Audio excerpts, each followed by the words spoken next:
friend of mine. Not only that, but we are same kindred. Somehow it takes, great grandmamas and all of them to explain it to you.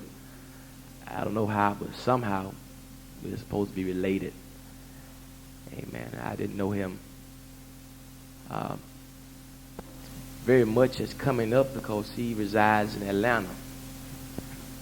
Many of you also didn't know him coming up because he was in Atlanta, but you knew his father. His father roamed the streets of Macon as a toddler preaching. Amen. His father was a man by the name of Reverend Timothy Fleming. Amen. I know most of us have heard of him. Well, now his son has come up. Amen. And he has been chosen. Amen. To the field to follow. Amen. In the footsteps of his father and many others.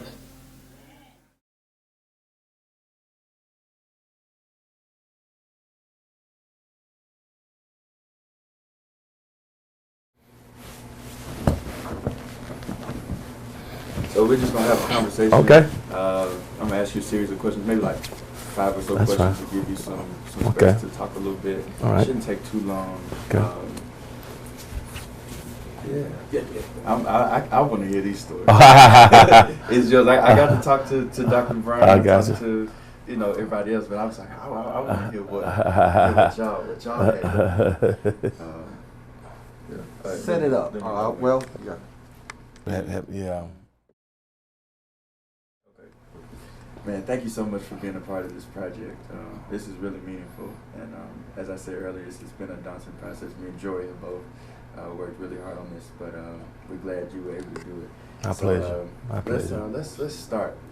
So take me back to those days, those college days. I assume the close friendship developed around college days. But I also understand that we have like some kin on down the line in Macon. Indeed. Just kind of how did that relationship, friendship develop? What were the college days like? Were there any days on the yard? I know you were pastoring as well, so you may not have had as much time when he came to preach for you. Indeed. Just those days, that introduction. I think it actually goes back to Summerhill. Wow. Okay. Yeah, that's when my father came to preach for him, for your grandfather. Mm-hmm. And we met. This had to be, of course, before they moved to Campbellton Road. So that's the first time I recall meeting and have a conversation. Had a couple of services there, and we just kind of gravitated to each other, spent the time throughout the services, doing things that the kids do. I think neither one of us was preaching at the time. I may have been 12, maybe, if not younger. So that's the first time I recall. And then Pastor Fleming Sr. would come to Macon to preach for my father for revivals. He came down twice. And that's when I learned that we had some relationships. We were relatives somehow. I think my grandmother and Pastor Fleming Sr.'s grandmother were something, yeah. So that's when I found out. So we consider each other cousins. So that was preteen years. And then, of course, when I started preaching, I came to Morehouse. He came the following year. And we connected.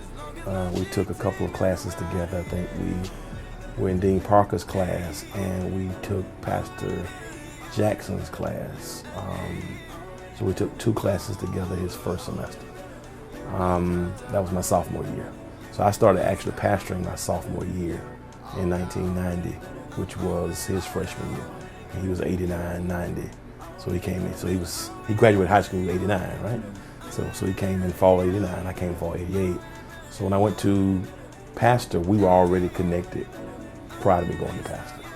And of course, he was preaching everywhere for his father, your grandfather, preaching all over the city. And so to try to get on the schedule, particularly that first year, he probably preached about 80 to 90 times that first year. Yeah, he was he was too busy for the country people, even though his cousin, his classmate, he didn't have time for the little people at the time. Oh, yes. I could be in the middle of downtown New York, where all the the noise and the chaos. Yes, sir. And confusion is all about me. And I'm just sitting there, just as peaceful, Yeah. just as calm, like nothing is there. Because I have the peace up here and here and not out there. So now you run away to Hawaii. Yeah. Go ahead and get Jamaica, Mom. But I'm here to tell you. But we would often discuss sermons. We spend just time right. We would just ride, listen to preaching. We'd go to Antioch Baptist every year to hear Cameron Alexander. We would come. I remember we were there. It must have been '89 when Frank Ray came to preach revival at Mount Carmel. Dr. Sampson came to preach from Detroit. We were there together. R.A. Williams preached for your grandfather, and I want to say we were there together as well. He wasn't in the upper room conferences then, but whenever there was any type of meeting, we were there together. It was 5 nights, of course. One of his favorite preachers that we often would listen to was Donald Parsons. So he would ride with me. We went to Jackson Memorial before they built the new church. We went every night. He and I went together to hear Donald Parsons. Both of us loved Donald Parsons preaching. We would go hear William Augustus Jones, and he would come and preach at, I can't remember the guy's name now, but it's Simpson over that way. So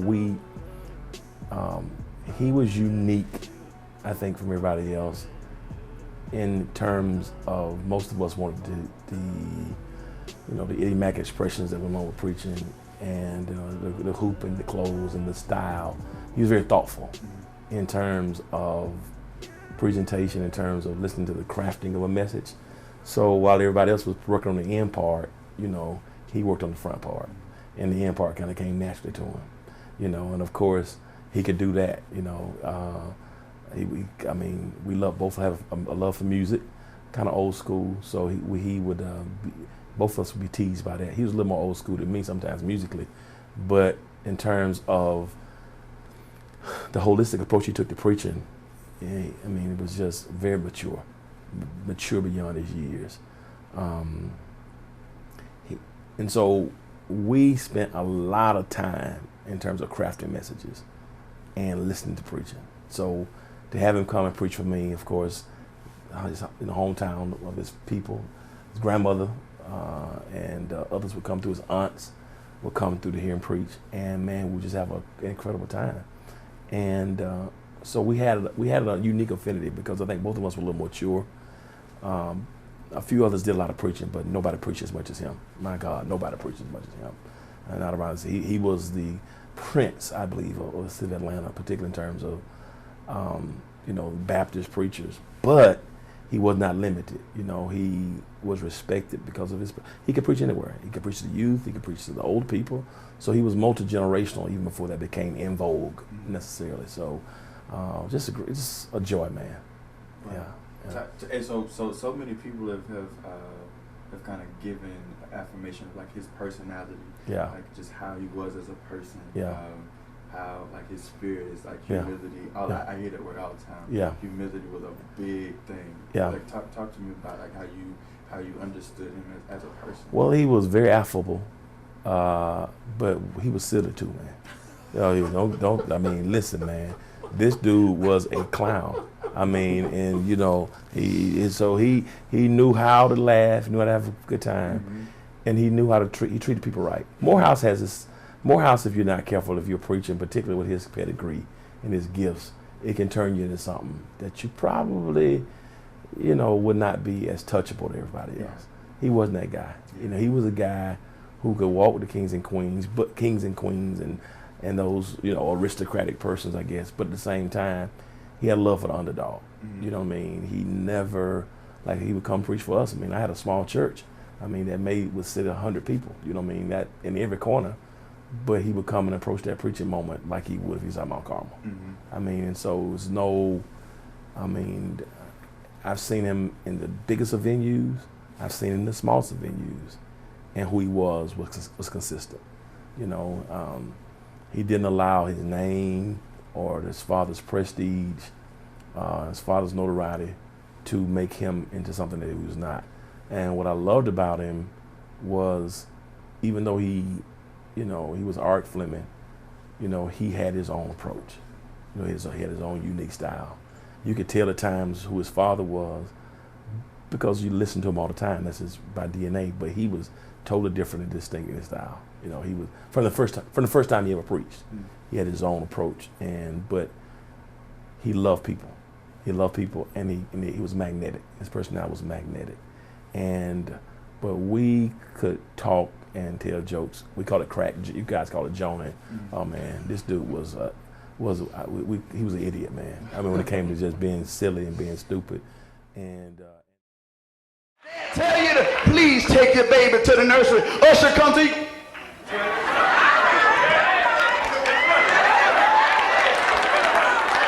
But yet, soon as you hear a good song, here you go.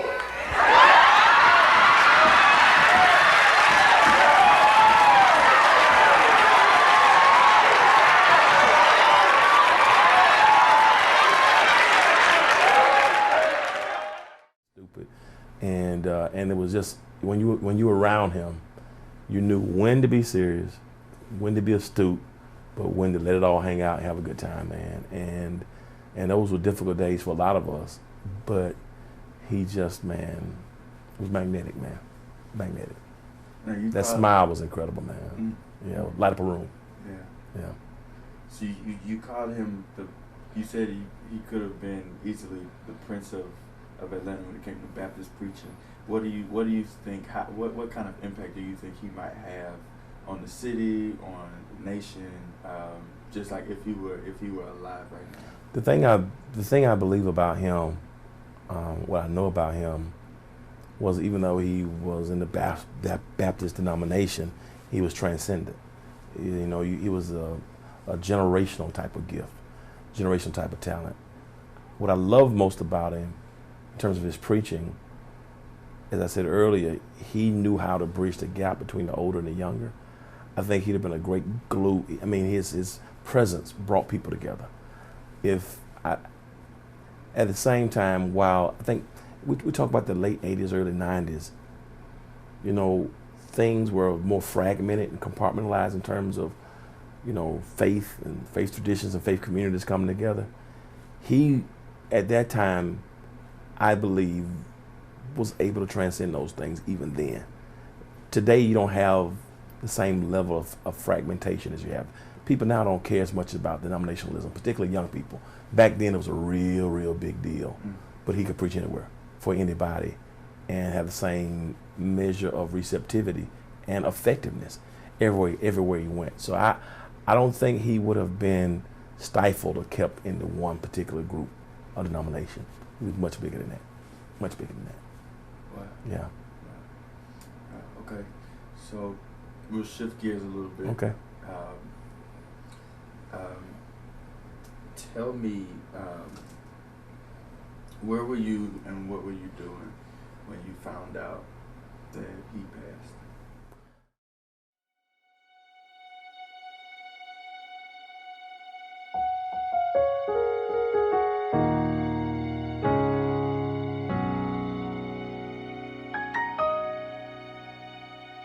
There'll be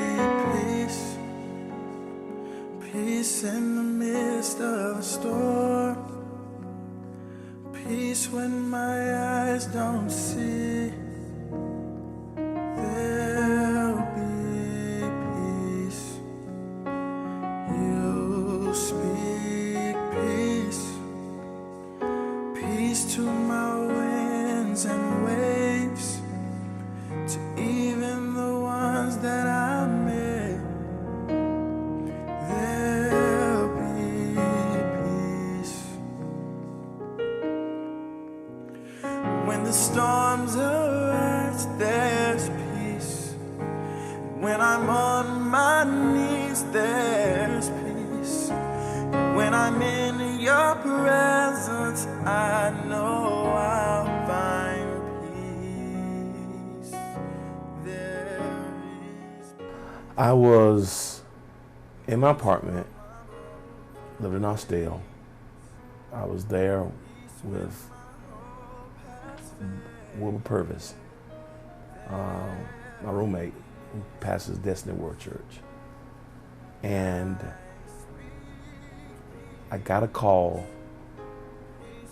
Who was it that called? I don't remember. But I can't recall who called me. But I immediately picked the phone and called your grandfather. And he took my call. That was 3144331. It was a 344. Yeah. Mm-hmm. Was that? Oh, 343. You said that's been Yeah. And I called, and it couldn't have happened in over an hour. He took my call, and I asked him, and I could hear people in the background wailing, and I asked him, was it true? And he said, son, it's true. And I just couldn't believe he answered the call, and I immediately asked him, could I come by? He said yes. And I went to the house, and I just sat. And we had just spoken. I'm trying to think, what day was it? Was it a Saturday? It's a Saturday. Yeah, I think it was a Saturday. And I don't know why I was still here, because I was pastoring at the time. And it was a Saturday afternoon, and he was coming, right down the street from the house. Place they traveled. I'd taken to the home. We all had come through that place. And I went to his house, and I just, to this day, I can't believe. I wanted questions. I wanted some answers, because nothing made sense.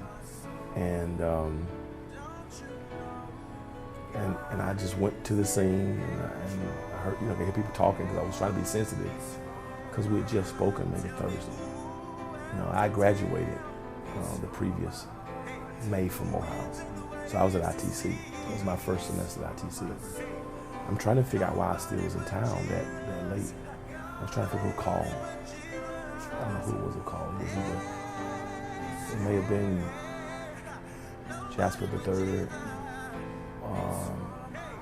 I can't recall. It just escapes my mind now, because that's something you don't want to think about. But and I went to the spot, and I saw the actual scene and where the car was, and then I just just beyond devastated. Just didn't get that. Nothing made sense. Nothing. I think he was just coming from the church or somewhere. They were having like a festival or something. He was going up. Yeah. And but your grandfather told me what happened. He told me it was true, and that was near the house, and he asked me to pray for him, which I thought was very, very odd. And I immediately went to the house, and I just sat, and I went the next day, and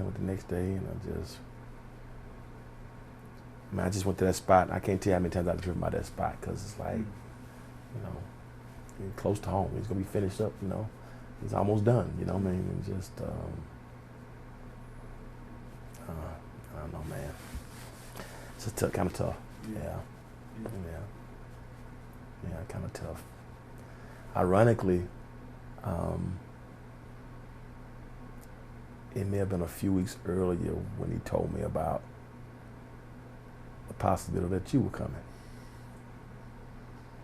which was a very unique conversation. I think he was talking about our last conversation. The last conversations, of course, your mom talked about what his options, what his thoughts were in terms of seminary. He actually was talking about writing a book. Yep. Yep. He mentioned about writing a book. It was very thoughtful. It was centered around being the son of a prominent minister and how you find your own voice and your own place. And because I think we didn't know that because he handled this so well, but that was a struggle for him. It was a struggle for him to honor your dad's legacy, but while at the same time trying to find your own space that's uniquely yours. You know, not wanting to feel like just because of your connections, those are reasons why you receive certain opportunities. And so, but he was never disheveled or never indifferent or ambivalent or negative about who he was, but just wanting people to help find themselves and helping, because that story, I think, about this whole thing about purpose and identity, which I think was very forward at the time. We hear a lot about now purpose and finding your path and your identity, but that was the concept he was talking to me about, just like how do you find that? And I think we shared that affinity because both of us had fathers who were pastors, and but how to help people forge that, and how, not just in terms of being a pastor, but a young person. So he was very, very, very ahead of his time in terms of this whole issue of identity. And how do you find it? How do you find your gift? How do you walk in that and be unique in that? So he actually talked about writing a book. Yeah. This was October of '93. Yeah. Yeah. And that's what he said to me. Yep. I don't know if he ever did a manuscript, but his sermons, you know, I don't know how he was going to do it, but he actually mentioned that to me. Yep.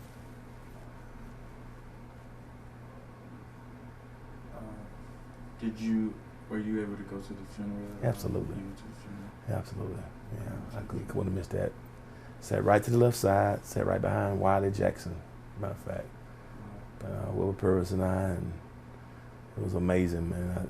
I remember, and one of the most powerful parts of the message when Joshua Williams got up and went and he sat beside your grandfather and put his hand on his knee to console him. Man, I don't think it was a dry in the place, because, you know, we just like this, you know, this is, you know, to see that level of sympathy and compassion, and to see all the preachers who came, and we were there, man.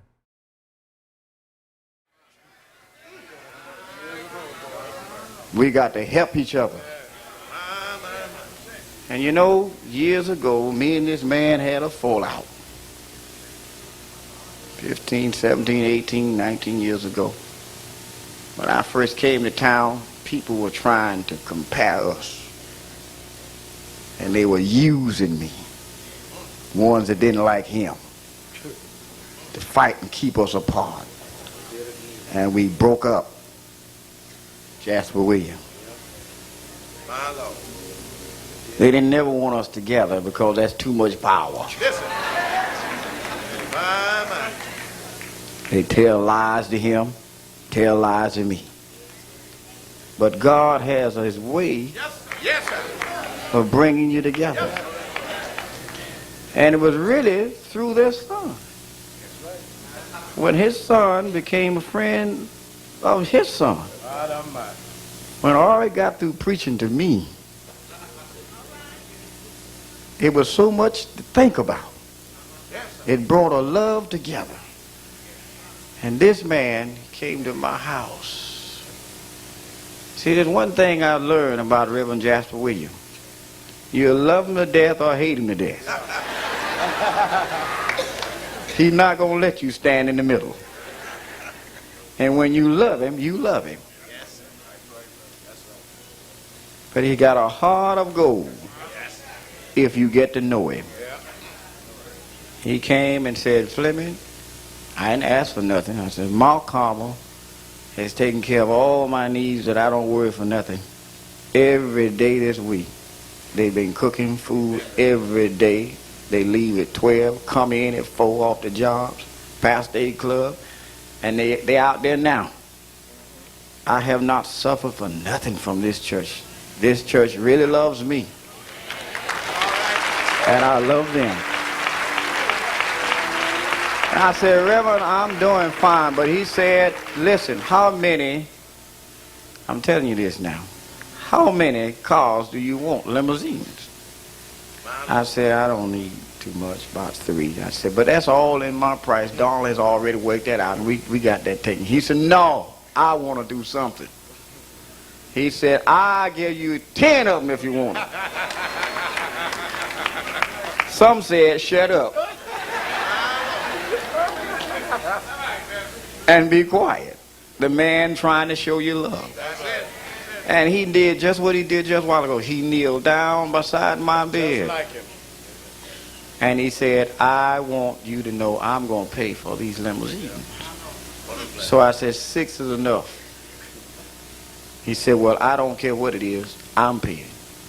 And I want to tell him, when we ride from here, I want Salem to know we're riding on your pastors.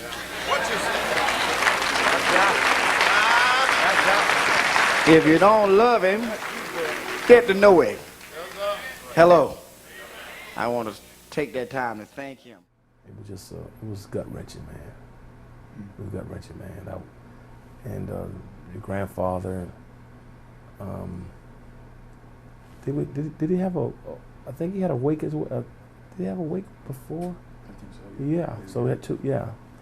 And that probably was necessary for a lot of us who were younger, because I think it would have been too much. It was so devastating that I think, like now I think from a grieving standpoint, having multiple services, I think, can be too much.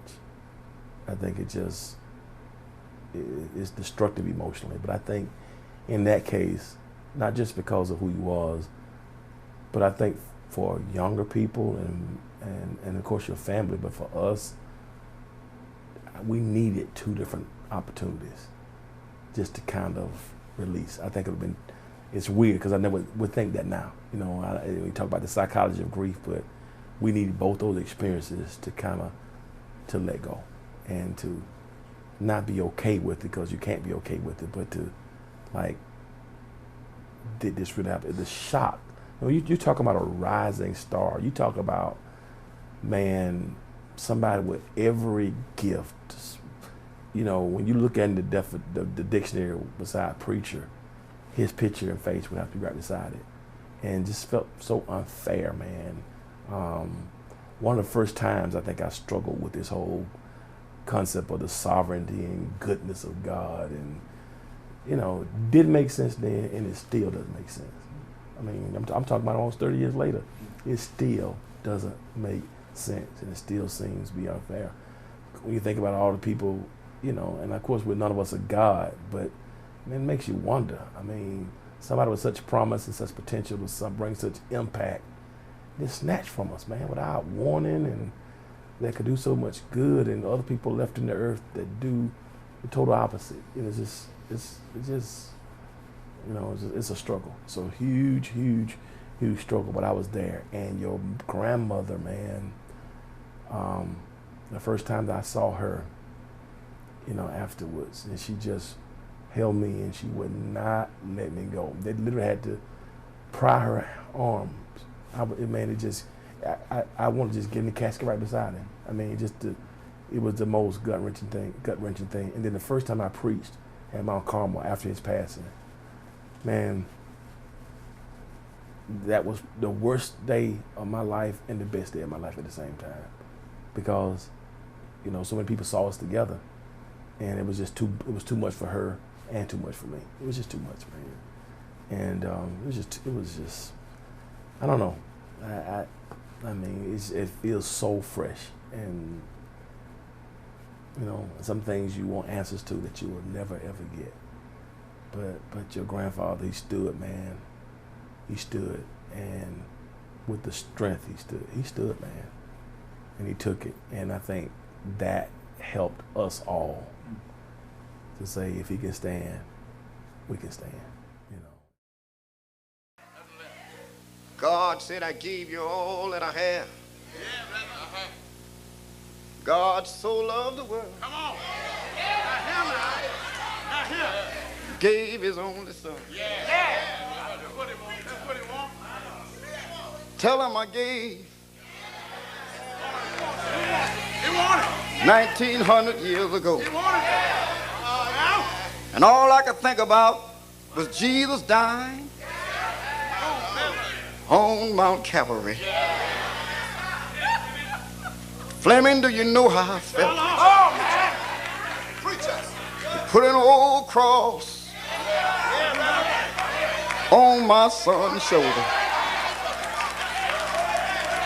Fleming, do you know how I felt? He was rising and falling. Represent a rising and falling generation. Fleming, do you know how I felt? They laid him on Mount Calvary, hung him on an old rugged cross, and he died. He died. I know he died. I could see how God was feeling now when his son was hanging on the cross. Nature had a cosmetic fit. Ain't God all right? The moon, silver queen of the night, picked up a garment, tipped behind the curtain of darkness, had a judgment hemorrhage, and went down in blood. And the sun, silver queen of the night, king of the day, said, I can't sign. Ain't no need of two suns shining at the same time. While Jesus is shining, sun said, ain't no need of me shining. The sun refused to shine. And the dead folk got up to watch him die. Ain't God all right? He died. Do you know how I felt, Fleming? He died for your mother. He died for your father. He died for you, Warwick. He died for everybody here. But early, one Sunday morning, early, one Sunday morning, early, one Sunday morning, tell him I say he got up. He got up out of the grave. One of these days, are we gonna get up? I know you're all right. You're walking the streets of gold, swinging on the pearly gate. Yeah! Yeah! Yeah!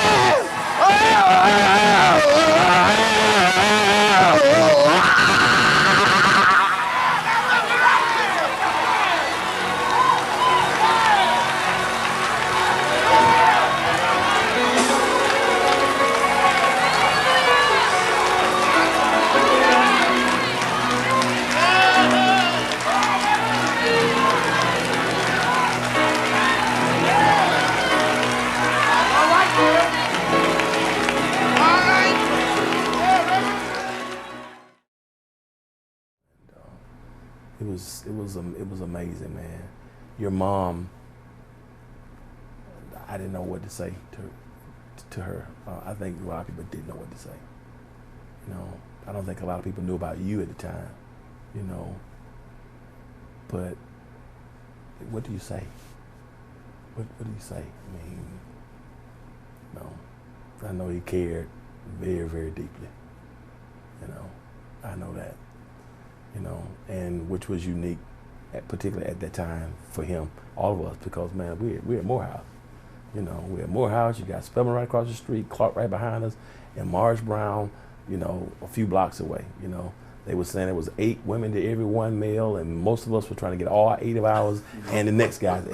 You know what I'm saying? So nobody was thinking about trying to be serious at that time, but he yeah, it was deep. Of course, he had to mature like all of us, but what he felt was deep. No, it wasn't just playing around. It was deep. Yeah. Yeah, I'm telling you what I know. Yeah. Man. Yeah. Wow. So lastly,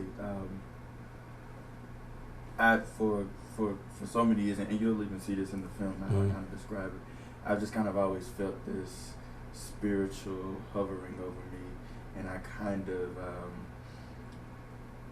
how I came to grips with it was that I just kind of felt like it wasn't fair that I didn't have my father here, Right. and that God gave me some sort of awareness, a spiritual awareness, and I think I had like intellectual language I could use, you know, talking about African cosmologies and like the way that ancestors move in the different realms, and you know how I feel like that's kind of how His presence is in my life. I've had it all of my life.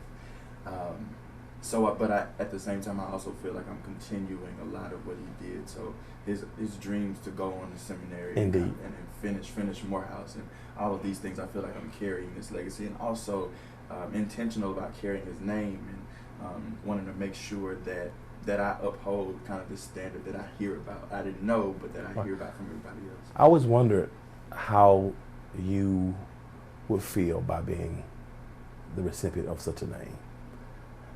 You know, sometimes I think that can be a positive or a negative. I didn't know about the levels of pressure. You know, what do you do with that name? You know, I just read something about LeBron James, and you know, his son didn't give him a name, but they've given him a nickname, and the pressures. And I've always wondered that about you. You know, did you feel a certain level of pressure? You know, did you feel like you had to uphold something? Did you feel like you had to complete what he started? How did you find your own path? You look like him, your nose is like him. He was thoughtful. Your dad was not just a phenomenal preacher, he was a phenomenal thinker. So he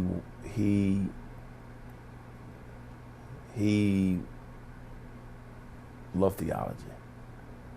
And so to hear and to see your journey, your path, where you've gone, you know, to challenge some of the things that we've been taught, you know, even some of the things you just mentioned, some things that you may not read in the Bible, but at the same time has a sense of truth and authenticity. I think it's just a perfect continuation of who he was and what he stood for and what he read.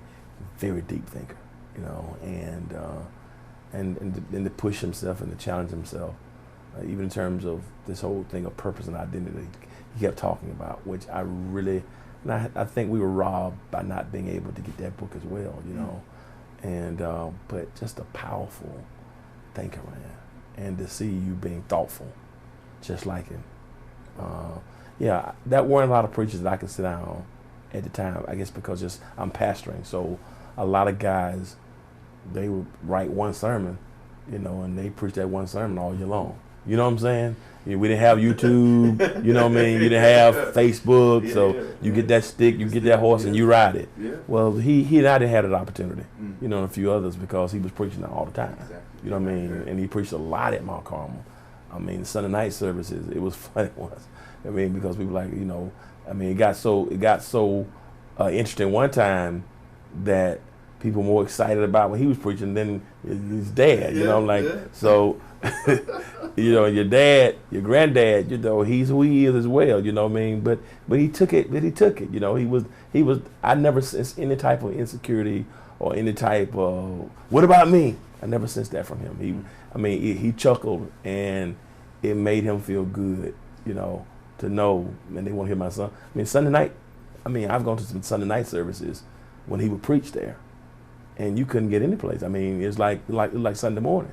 I'm telling you, I was right there, and because it was just so exciting, because he was his own man. I mean, your grandfather didn't have to preach on Sundays. He could have gone on sabbatical or vacation and stayed 3 months, and nobody would have. You know what I mean? Yeah. When he got back, it would have been just like it was when he left it. That's the type of dearth and the type of gravitas he held, and he walked in as a preacher, as a person. Just amazing, man. It really, really was. And wow. Man, I can only imagine just having like sparring matches with him. Like just thinking about what you said, and just like, man, I can only imagine sitting across from him and like going, because I consider myself a little bit, it's funny, Jamal called me a rebel without cause.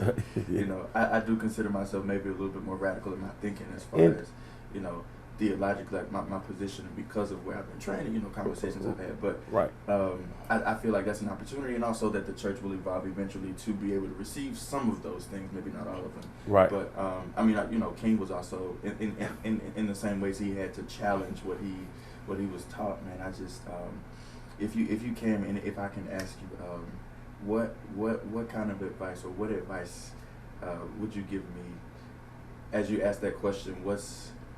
What do you do with that name? All of that, considering all of these things, all the elements of this conversation. If I can ask you for some advice, just as a... Well, you know, most theological pioneers at some point were considered heretical by some, you know, prior to whatever types of global epiphanies may have taken place. I think you've been given a legacy that is one that's unique. I think the name that you have is a stellar one. I don't think any of the experiences of what you've gone through, not knowing him, I don't think none of these things have happened for you to maintain anything that's status quo. I also find it interesting that many of our conversations dealt with both of us trying to articulate the peace in finding your own path. Because everybody expected you to be just like your predecessor, you know, to do it just like they did it, to say it like they did it, to sing the songs like they were singing. And ironically, you know, as I said earlier, Donald Parsons was the guy we listened to a lot.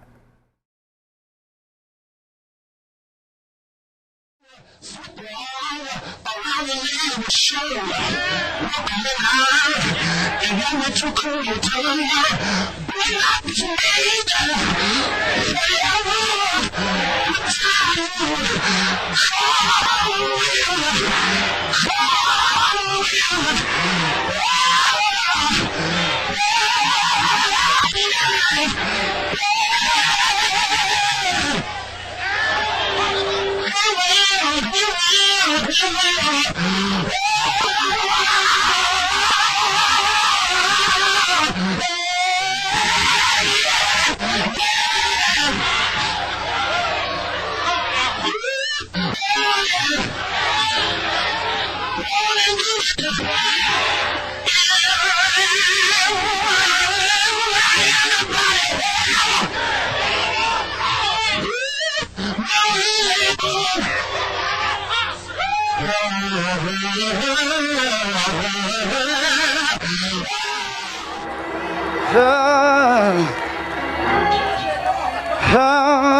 I feel mighty good.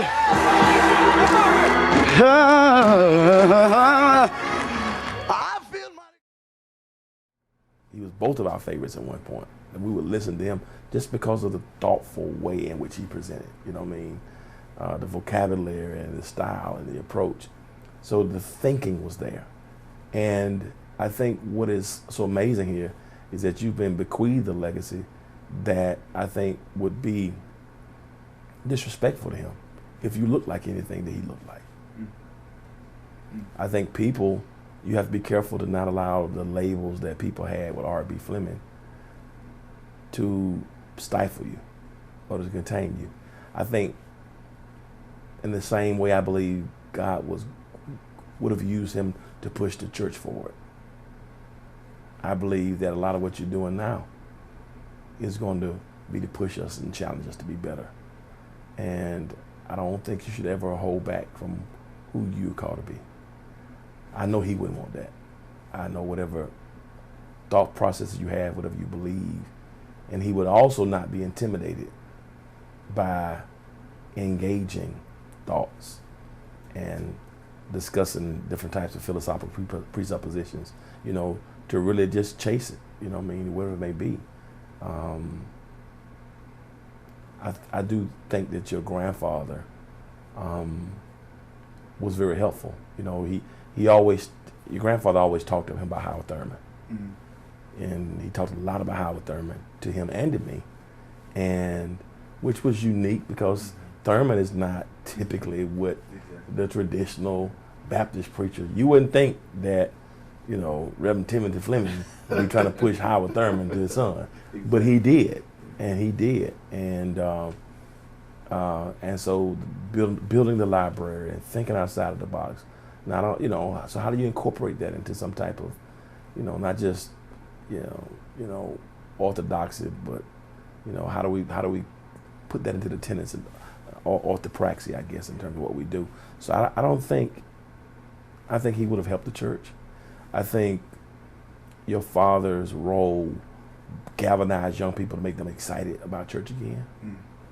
And I think you're going to do the same thing. I think it's going to be an integration of faith in the academy, because a lot of questions and things have happened now that the approach that we took in the late 80s, early 90s won't be effective. And that's why I think your journey has to be different. And I don't think you ought to be intimidated by it.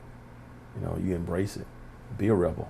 And let's be honest, Jamal that's pot meets kettle. All of us, So, So I just think, so don't let that intimidate you, man. All of us have been called to be rebels, and I just think it was a little different because we've had to kind of maintain, a lot of what we've done because we didn't want to just tear the church up, whatever. But push us, challenge us, because if we don't, there's a whole generation out there that's not buying what we've been selling. You know what I mean? And a lot of things that we've not been able to really delve into, questions and issues. And I think your dad was phenomenal at making faith appropriate and exciting for his context. And right now we don't live in a context in a society that's excited about faith again because of some things we suppress or because we have not been thoughtful enough to really be critical and to question and examine what we believe. And so rather than just perpetuating what's been passed down, somebody has to challenge it because it's been challenged now. And so that's why I think if you were doing the same thing he was doing in the 90s, I'll be extremely disappointed. Yeah, I think that would be a complete disservice to your name and to your legacy. May not look like him, may not do it the way he did it. That's not your path. That's not your identity. Wow. Thank you, Pastor. Thank you. I hear you say that it's so meaningful and affirming. Yeah, I love that dude, man.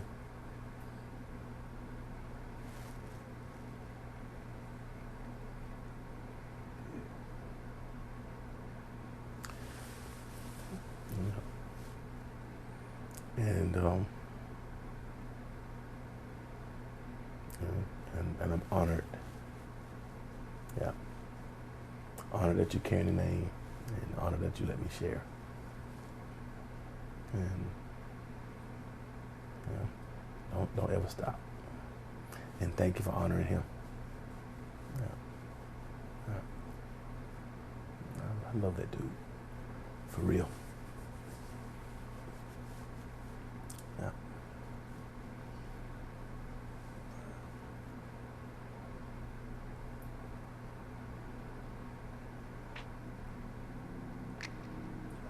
Thank you. Proud of you. Don't stop.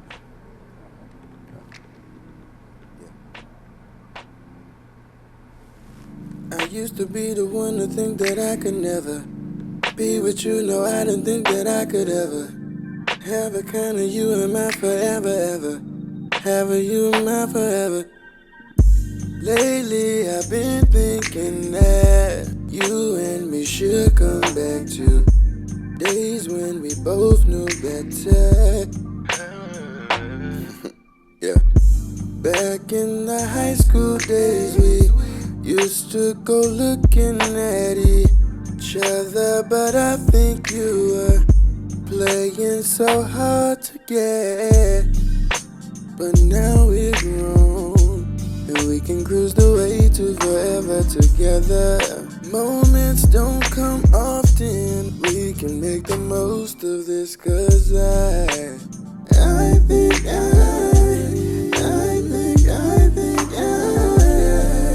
wanna spend my forever. My grandfather also says thank you. Oh man. wonder, did he remember? Did he remember? Does he remember any of these stories, man?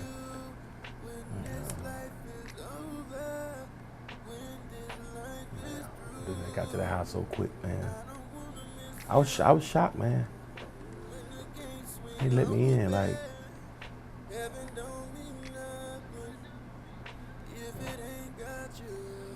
Amazing. Amazing, man. I don't know what kind of car he drive.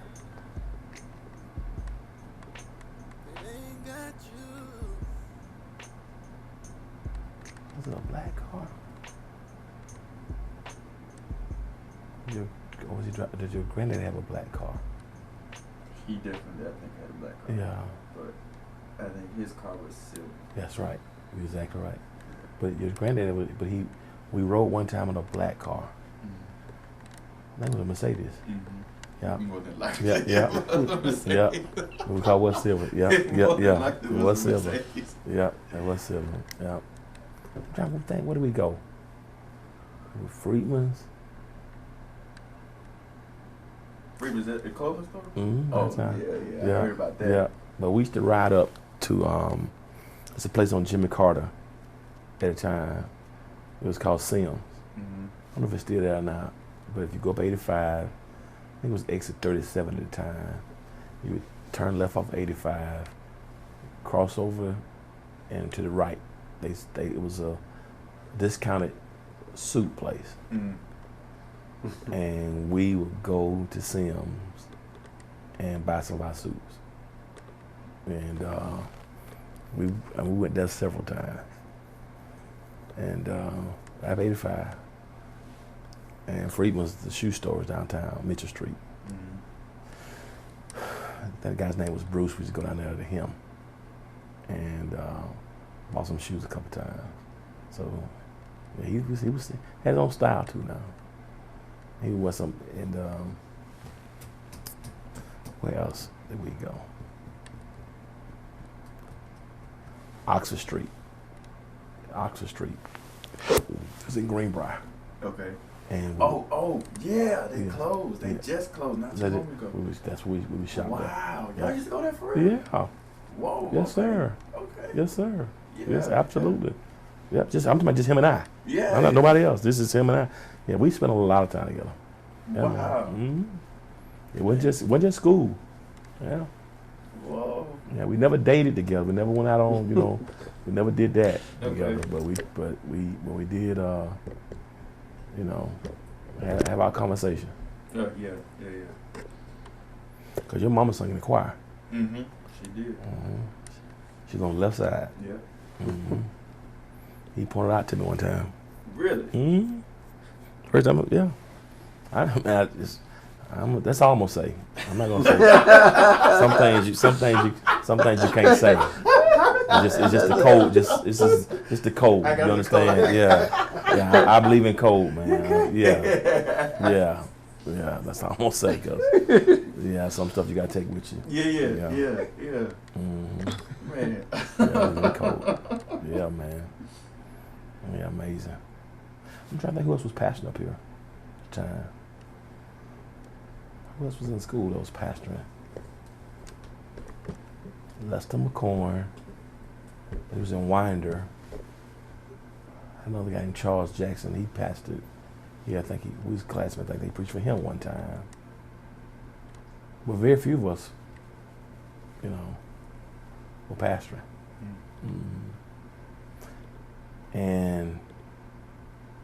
But I tell you, here's what it was real interesting.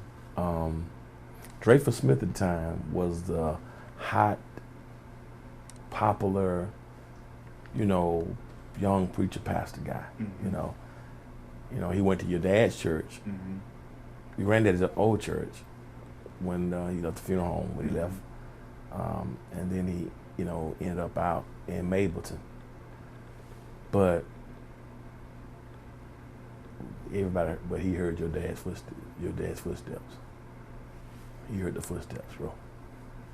You heard those footsteps. They were coming real fast and quick. Dreyfus was a king now. He was a young king.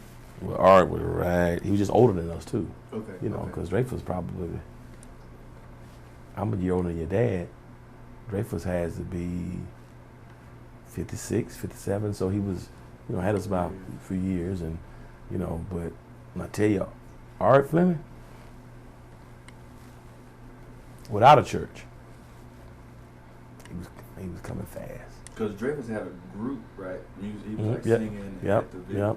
Yep. Dreyfus started singing in high school at Harper High, and then he started a choir. He was at Greg Sutton's church, Jackson Memorial. Right, exactly. And then he started pastoring Canaan Baptist, which is also over there. Actually, it's right next door to Jackson Memorial now, the new Jackson Memorial. Okay. Yeah, because they looked at, when he left, I was going to go take that church. Okay. Right before I went to Macon. Okay. And so instead of me going there, I went to Macon. Yeah, and so Dreyfus had the hot choir and the singing, all that kind of stuff.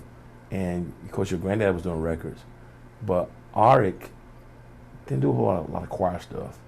But I think Dreyfus was known for singing. Your dad was a preacher that could sing. Dreyfus is a singing preacher. Yeah. Your dad is a preacher who's got the gift to sing. But I think would have had to do things musically just by nature of what was going on, man. But amazing, man. Wow. I told y'all I came to preach. Well, now let's get to the word. I'm ready. Look here. He says, hereby we do know. Now this word know here. First of all, he's talking about two kinds of knows here. He says, and hereby we do know. This word know in the Greek is nosko. Nosko meaning the same thing as gnosis. It actually means to come into knowledge of. In other words, to get to know. Or in other words, to begin to know. So we hereby begin to know or come into the knowledge of. We hereby know that we know. Now here, this second know here in the Greek is oido, which actually means the fullness of knowledge. See, so once you begin to know, then you have now known.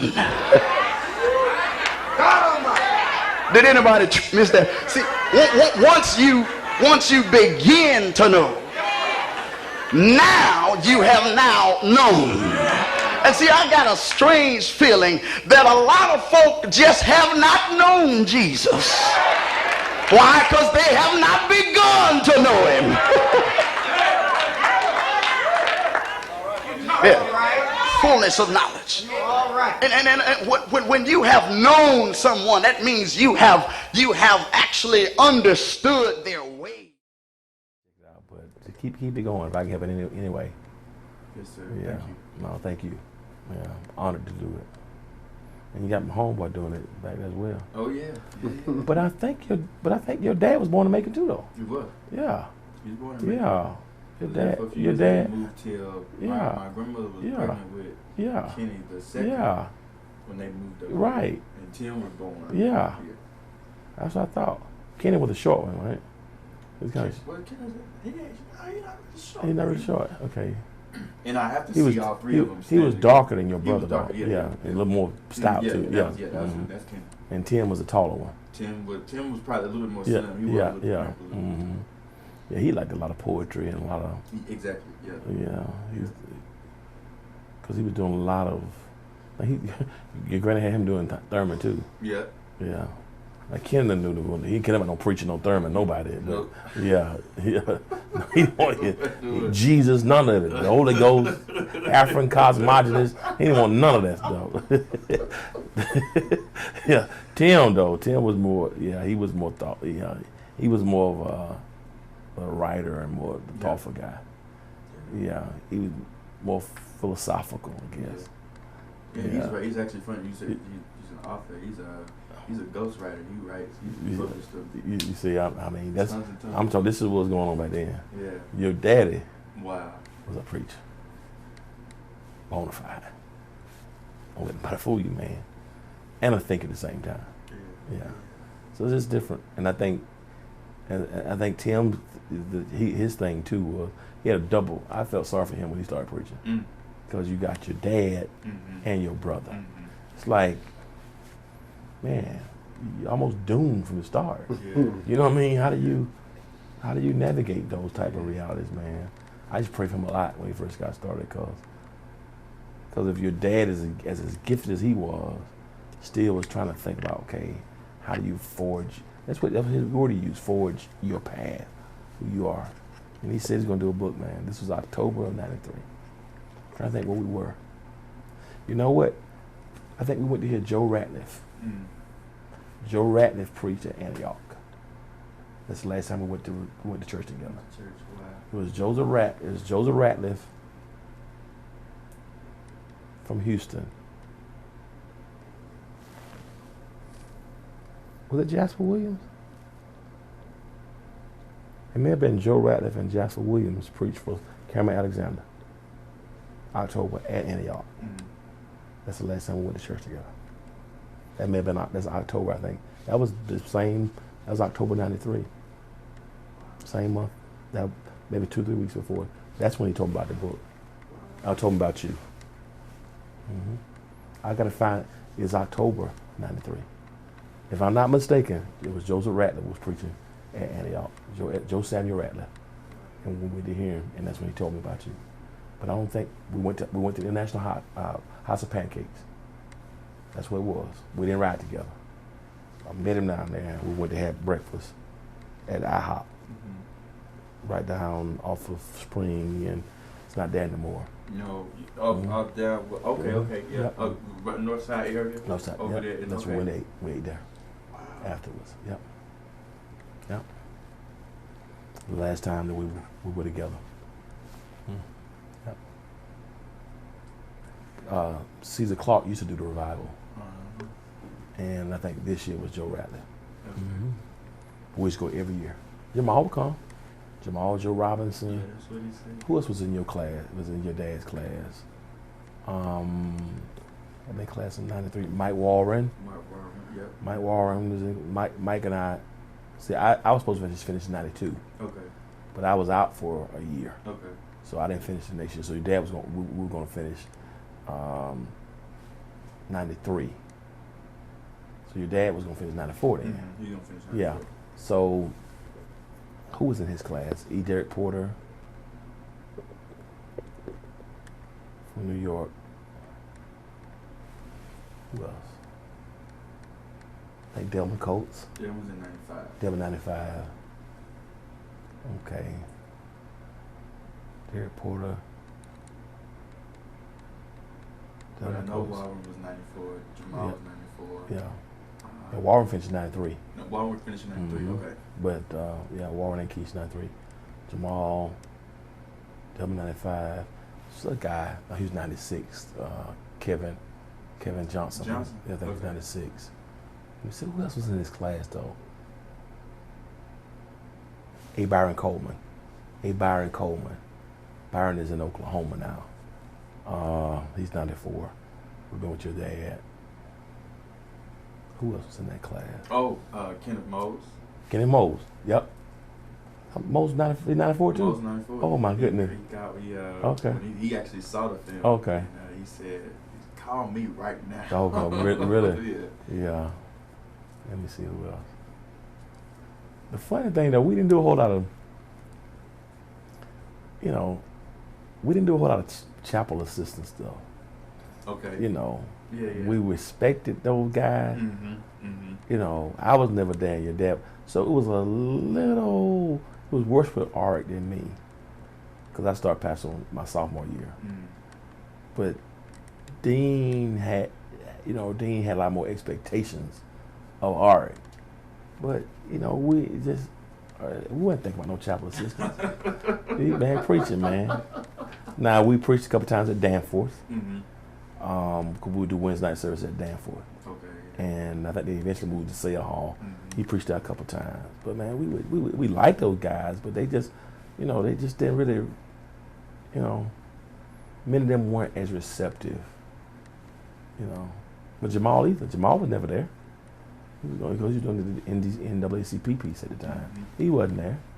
Joe Robinson, Joe finished in '92. Raphael Warnock was '91. Otis Moss was '92. So all of us were kind of right there together. Yeah. Parker was my advisor. I think he was Ari's advisor too. You my advisor. Yeah, you kidding me? He's my advisor. Yeah. He was at Butler Street at the time. Before he went to Zion. Yeah, I think he was Ari's advisor as well. Was he Ari's advisor? Could be mistaken. Don't quote me on that part. But I don't forget too much. But yeah, especially about art, man. So was Morehouse the place for all the pastors to go? What was the? Yeah, I mean, it's been a historic place for preachers. Yeah, yeah, particularly Bishop. Yeah. Okay. Yeah. Okay. Yeah, you got Bishop College, you got Morehouse, and Virginia Union. Yeah. Those have been the historic places. Of course, Morehouse has always had more of the academicians and pastors. Bishop had more of the revivalists, the preachers, but Morehouse has been. Now it's Morehouse. You know? Yeah. And V Union has some good preachers too, but they're not Morehouse guys. I did have a pride. Because I'm a Fort Valley man. I got you, yeah. Y'all got some bad guys. Yeah, David Don't Fly. He closed that thing out in a world where things would never be fair. That's how he closed that thing out, man. Never shall forget. In a world where things will never be fair. All right. In a world where men are still oppressed. All right. And in a world where people every day are being treated so bad. Yeah. God. I'm coming on in here. Yeah. God wants you to stay right there. Yeah.